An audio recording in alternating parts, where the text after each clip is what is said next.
So how would alimony work if Senator Vance was getting divorced? Well, alimony in most states is based on need and ability to pay, and usually there's a formula that puts a cap on the amount. So when it comes to need for alimony, well, Mr. Vance's income, if he was elected vice president, would be just a hair under $250,000 a year, and based on different reports on the internet, he's receiving book royalties, possibly between $500,000 to $800,000 a year, so he clearly would not have a need for alimony. Now, Mrs. Vance, however, has an interesting alimony argument. She was working for one of the largest law firms in the country, to where associate lawyers, as she was, typically make between $200,000 to $300,000 a year. That's big money. However, when Senator Vance was nominated to be the vice presidential candidate with Donald Trump, Mrs. Vance resigned her position. Presumably, this was to not create any conflict of interest between the law firm she was at and the campaign,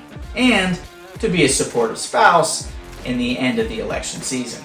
So currently, as it sits, Mrs. Vance is unemployed. She doesn't have any income. However, is she capable of working? Well, she was previously probably making close to $300,000 a year while utilizing her Yale law degree, one of the best schools in the country. Senator Vance's argument in a divorce would probably be, hey, hun, you can go out and work. You can make $250,000 a year.